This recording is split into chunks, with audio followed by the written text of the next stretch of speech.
men are born great, yet few others achieve greatness by sheer determination, dint of hard work, clear focus, and resilience. A true representation of the latter manifested in eventful life and times of the founding chairman and former chief executive officer of the highly successful indigenous conglomerate UOO Group of Companies, late Nze Diorama Uche Okafor. His humble beginnings and remarkable metamorphosis to greatness could produce series of successful motivational and historic publication worthy of recommendation to students in all levels of educational pursuit, irrespective of their discipline. In his lifetime, Nze Diorama Uche Okafor demonstrated vividly that man indeed is the architect of his destiny, and his lack of formal education could not deprive him of his vision of becoming one of the greatest entrepreneurs of his generation. He not only had a clear vision of where he was heading, but set the right goals and appropriate mechanisms to achieve them. Today, his numerous legacies tower larger than life, ready to impact generations after generations. Born in 1917, when Western education was still the preserves of the offsprings of the few high socio-economic class, as most families denied their children the opportunity due to poor financial background or outright resentment for the white man's imported culture. Undeterred by this challenge, young Uche Okafor had raised a relatively insignificant sum of 18 shillings and 4 pence and launched it into his first enterprise, which was palm oil business. In no time, the business blossomed and he ventured into groceries. Thereafter, he relocated to Aba in Abia State, where he made his first major business breakthrough, following his unparalleled innovativeness and rich business acumen. The result was a fast-growing customized fabrics showroom. The rest became the history of one of the most thriving indigenous conglomerates in Nigeria, the UOO Group of Companies. The company has interests in oil and gas, agriculture, commerce, industrial manufacturing, and real estate. Nze Diorama Uche Okafor, Onyima Dike Ututu, believed so much in the family and was richly blessed with 7 wives and 55 children, whom he inculcated in his rich philosophies and beliefs. Asato kanoko okukemumo awon asa no gen kai o me ni iba gra yin no to wan me ihe ga and I know okwu na onye mmadu aka obama mbama ntama ke we doro okwu. His love for culture and tradition also influenced his choice of faith, as he embraced the Gaudian religion, which mode of worship has no interference with the culture and tradition he vowed to protect.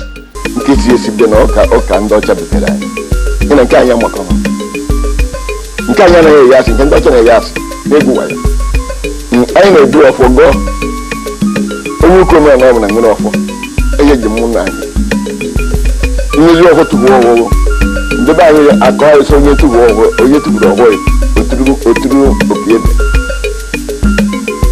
You to go over Ututu Opieda, who won't go out of prison and men of the cough of the go okay. You to go guy. So to Opieda. I am the vine that way. Yeah, to go over. You to go okay. Even in death, his commitment and support for the propagation of his religion will remain evergreen on the minds of the faithfuls nationwide.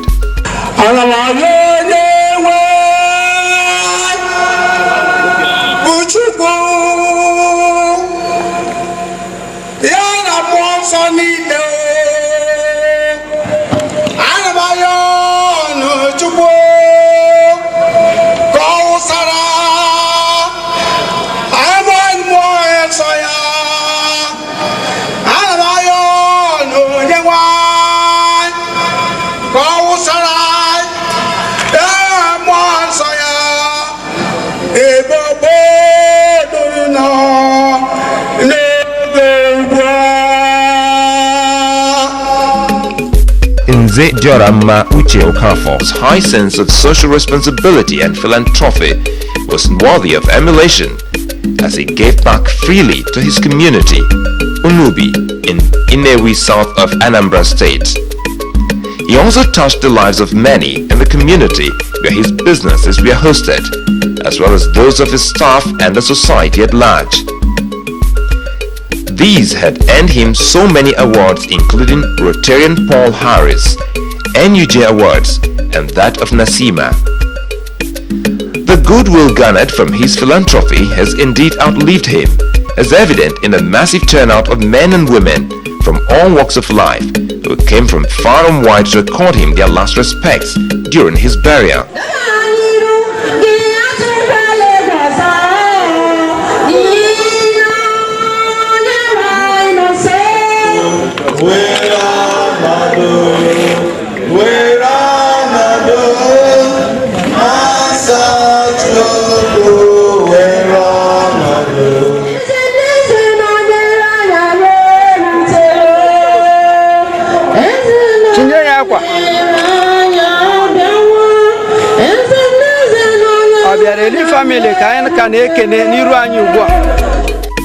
The burial could best be described as a carnival of some sort due to its rich cultural display and fanfare. From the wake down to the interment and reception that marked the climax of the festival-like event, you could not but notice Nze Diorama's philosophy, which is, what is worth doing is worth doing well. How do you explain this scenario as relations, in-laws, friends and well-wishers try to outdo one another in an apparent display of respect for a man who had touched the lives of so many in no small measure in his lifetime? Indeed, Nze Diorama Uche Okafor, Onyima Dike Ututu, lives on, so does his legacy, as the footprints he engraved on the sands of time will never be removed.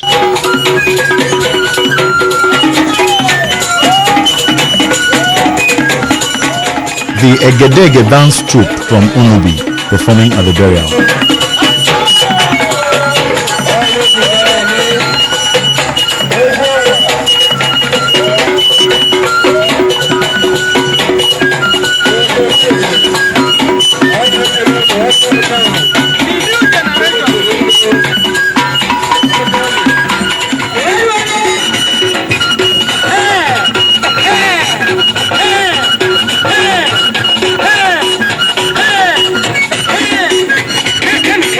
The Jibuno family from Delta State, one of the in-laws to the family.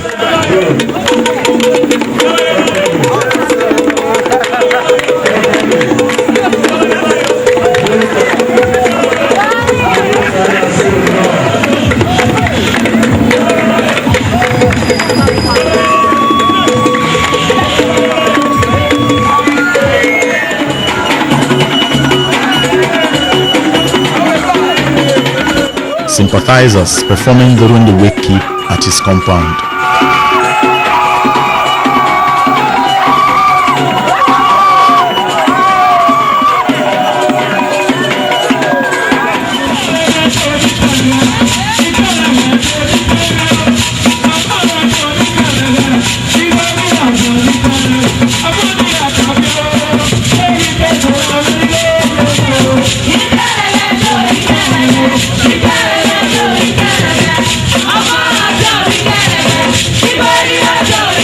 The traditional dancing troupe from the Oba of Benin performing, while Nze Onyima, the first son, and Chief Onwa Epuechi appreciating the group.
Nigerian Police Band performing at the ceremony.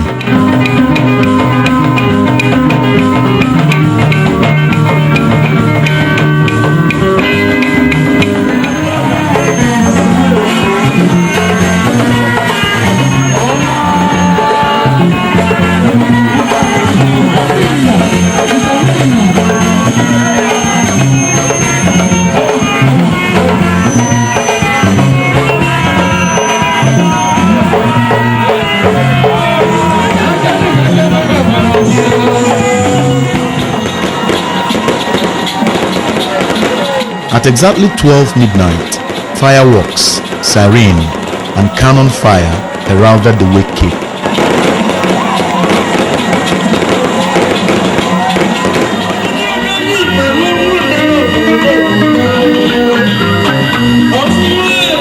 Family members, in-laws, well-wishers, and sympathizers during the wake cake.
Family compound and the statue of late Chief Onyima Uche Okafor.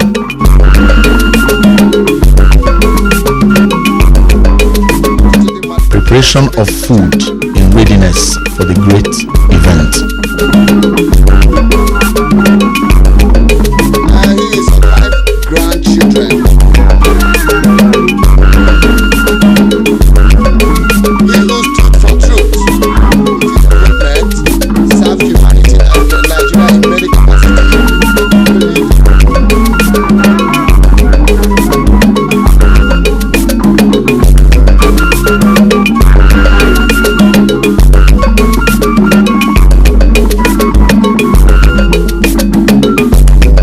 Let's give a brief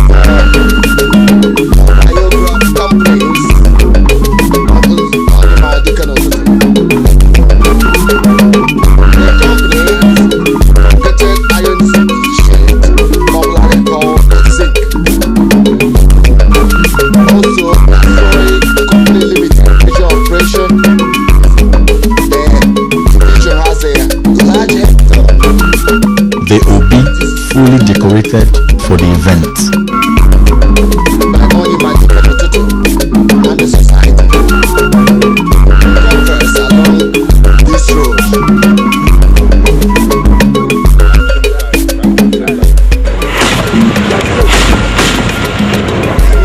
Newsland are part of the market.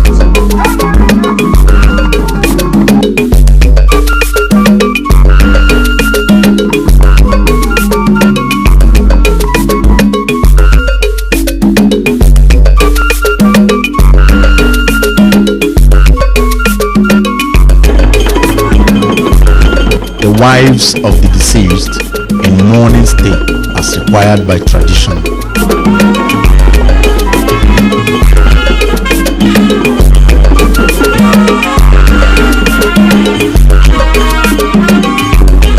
Representatives of Diamond Bank PLC who came for condolence.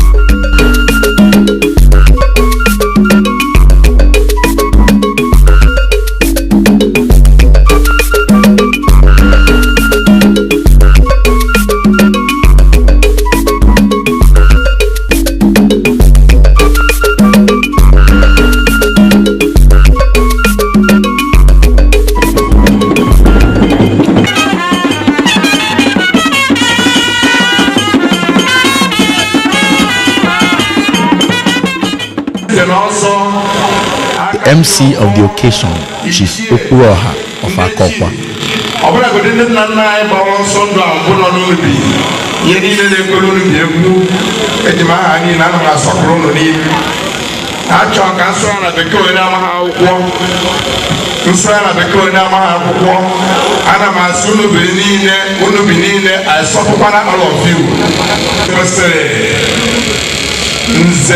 Nsogondo Ugoguswe Dr. Okafor, Dike Okafor, Okafor, Chukwudeka Okafor, Nwora Okafor, na Ugwu Okafor, ụmụede nwoke letiri aka n'akwụkwọ nchi ejima ha niile were asị ndị niile bịara ebe a nọ. Ọ dị maka anyị ma na ọ na-awa dịrị ndụ bụrụ oke mmadụ nwa nwa ọ bụrụ oke osu. Yeah, I'm looking here. This is celebration of a life. I want to swear at the cake. Zedorama lived his life and died as a septuagenarian. Let's live a case here. When I began to go 90 years and above, and as now a septuagenarian, as now for 100 years, who say a centurion. Members of the People's Club of Nigeria on condolence visit.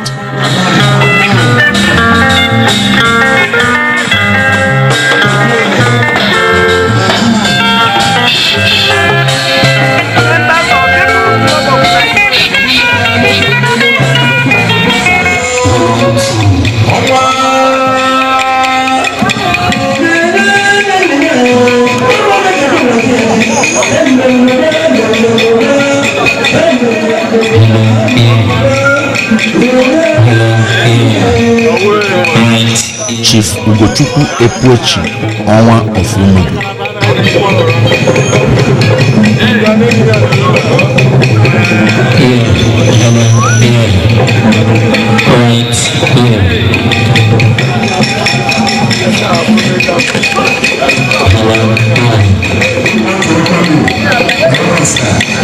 The Okafor Wall Dance Troupe performing.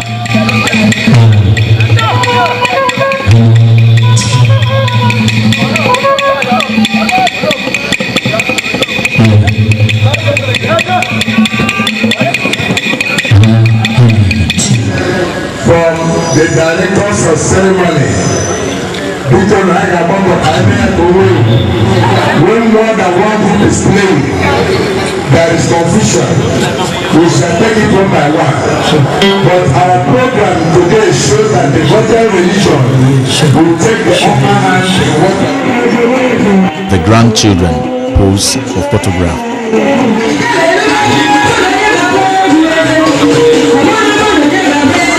Chief Dike, one of the admirers of Onyima Dike Ututu.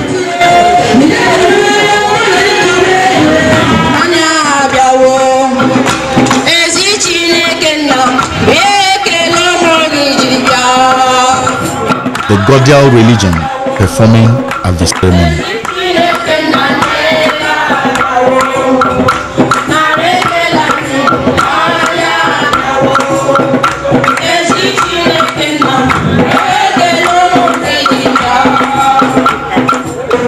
Religion of believers.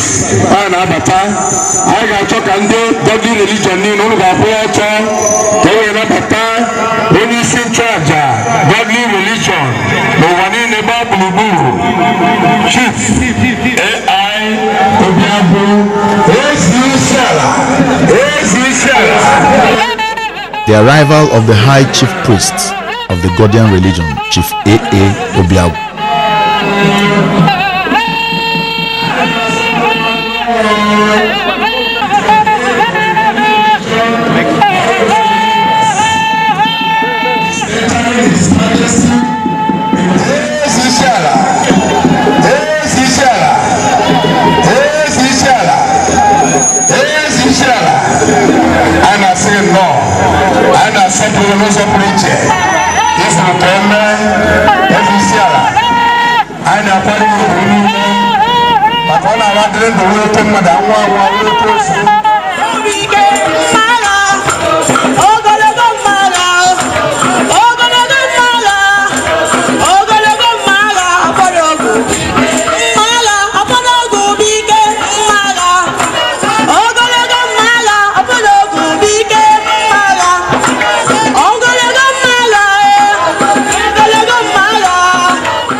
The superintendent of the Godian religion, Nolom Ekesiobi, preaching the sermon.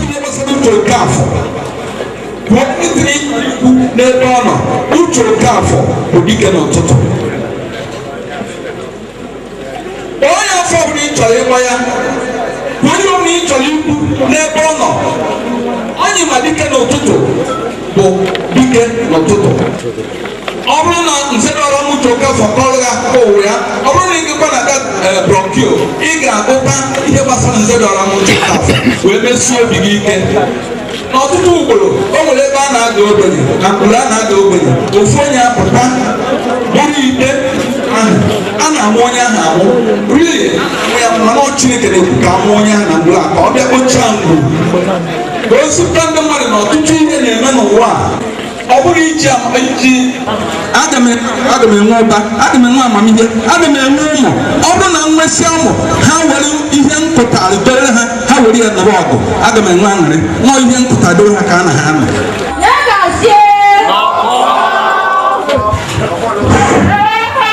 The traditional elephant trumpeter paying tribute to late Onyima Dike na Ututu. The research institute of African traditional religion of Africa. So now again, award of degrees. After this is to certify that this research institute of African traditional religion. High Chief Priest Chief A.A. Obiagu award certificates of merit to Nze Onyima Edozie Okafor and Ugo Abalonye Okafor. The commission prescribed by the High Chief Priest and Future Command worldwide, who is devotion to the customs and tradition of the Igbo land. Giving our hand this 20th day of April 2008. Thank you. This certificate is given without a donation or a ration of any kind and not transferred to you.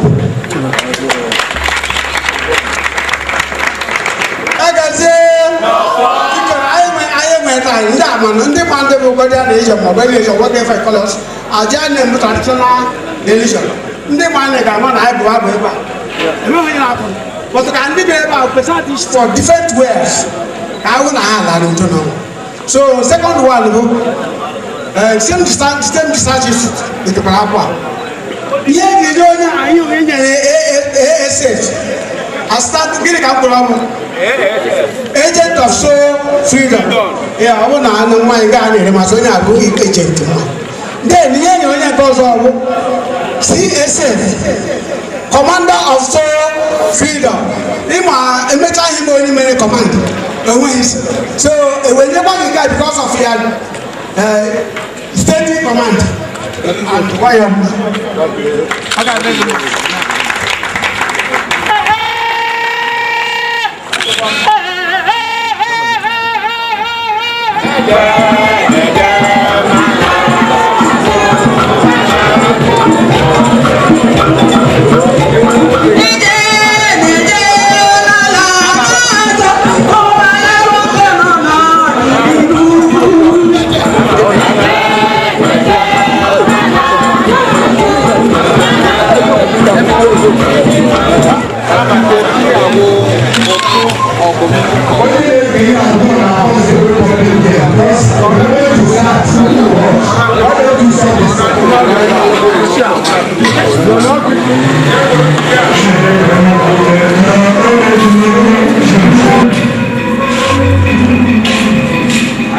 The tomb of late Chief Nzedioramma Uche Okafor and paying of tribute by religious body.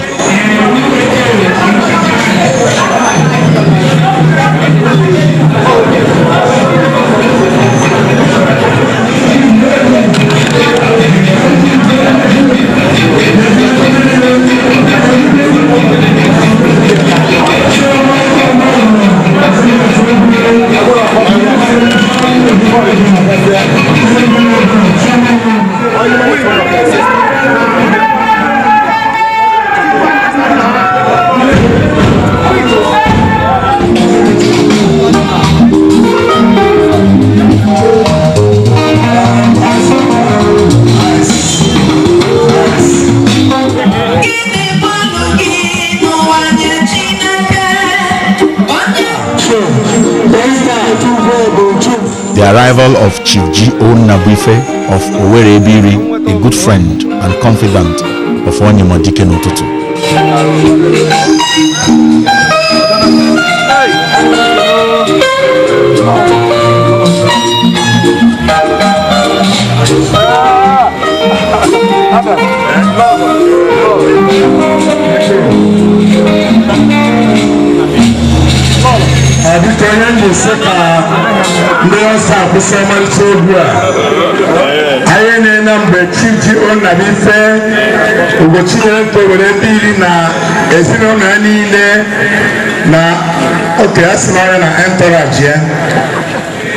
Mazi Silas Okereke and Mazi Mark Okereke, in-laws to late Onyima Dike and Ututu.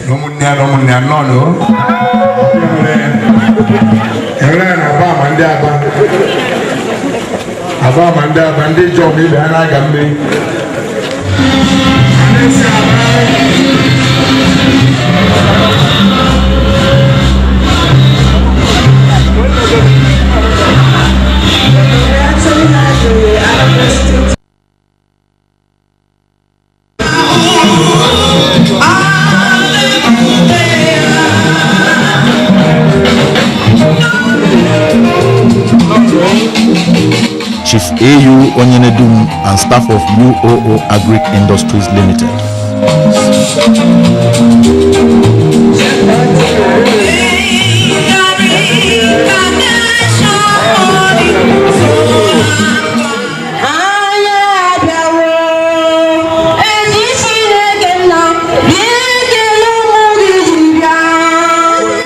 Obiariri family, one of the in-laws to late Chief Nzedioramma Uche Okafor. Okay.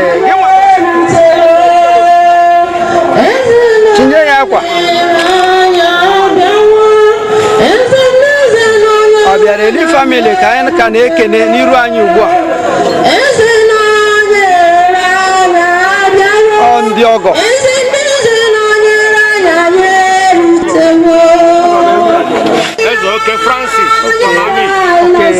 Chief Francis A. Ezoke from Amici.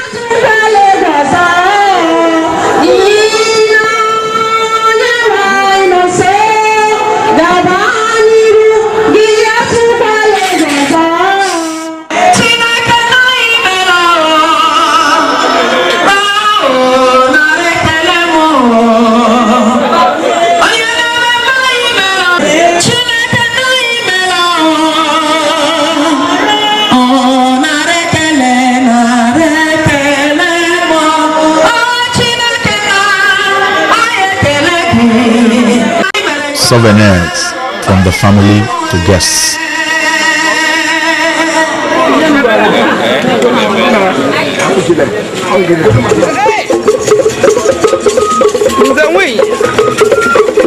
Onyima Okafor, the first son of the deceased, appreciating the masquerade.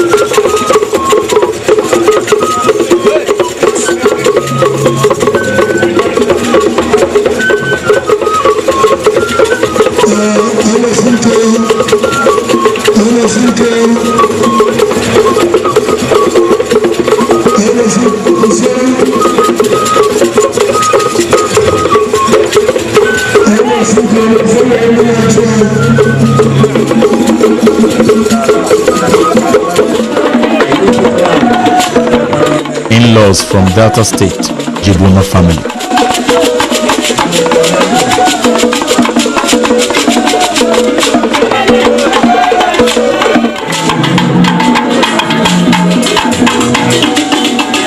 Daughters of Onyima, Osa, Mwabude, Nnogabia, and Mwabude praising their father.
Engineer Anosike Okafor appreciating Egedege downstream.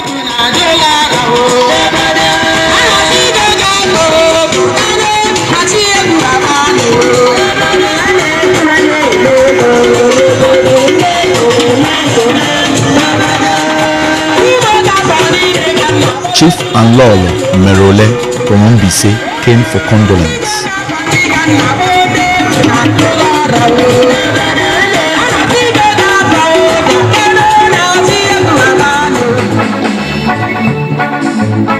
Mrs. Ezeka and family arrived on condolence visit.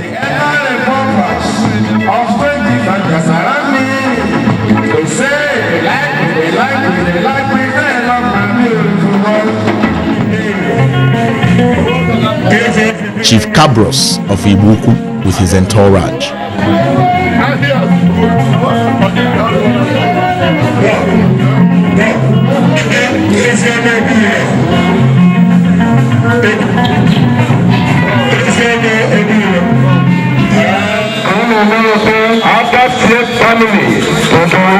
In-laws to Dr. Igbo Okafor, Atasie family from Eziama, Obiwe in Imo State. Akunna Igbo Okafor.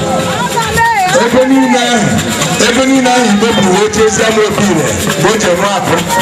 Paka ya bụ nata change. Onye bụ na na Igbo change ba. No.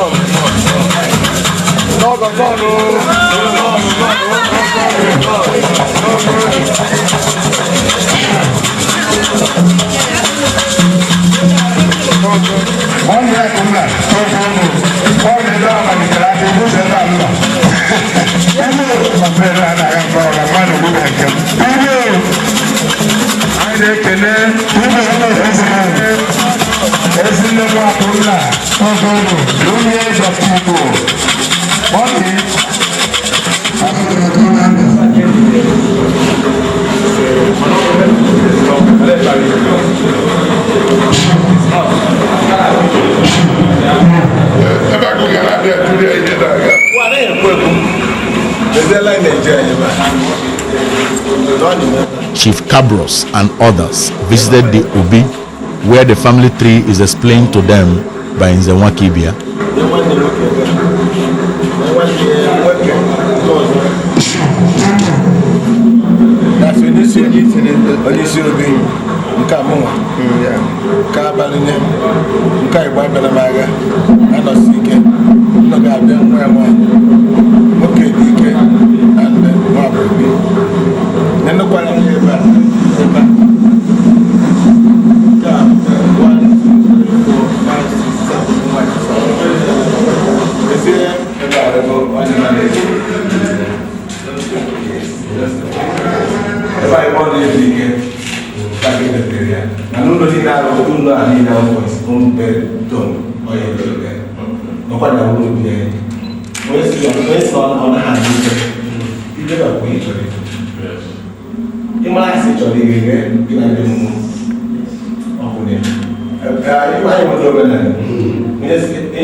The children dancing to the traditional Dike music to honor Onyima Dike and Ututu.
These are my beloved sons.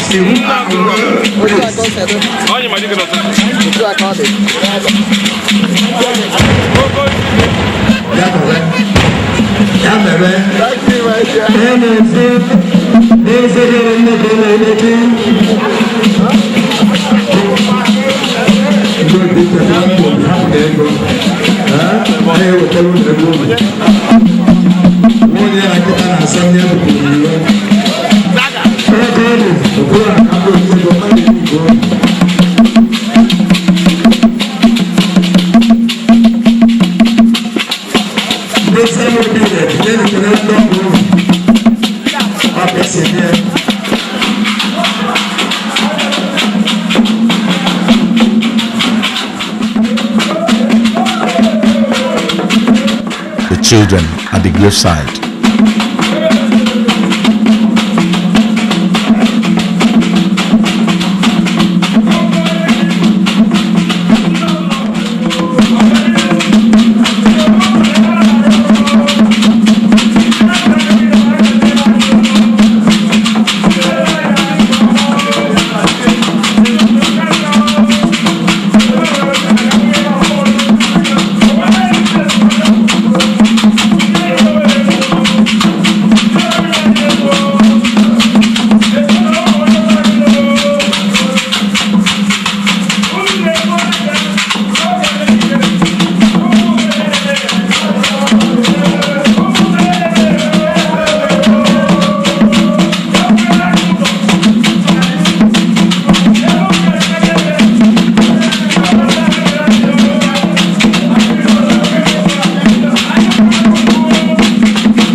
Ebo by the youths and clan to herald the exit of the Titan.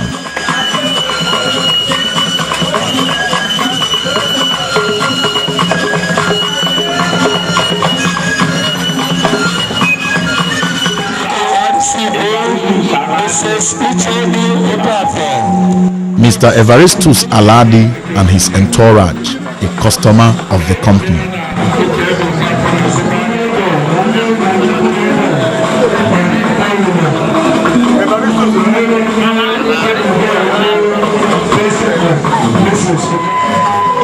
Kemak from Newi, a friend of the family, on condolence visit.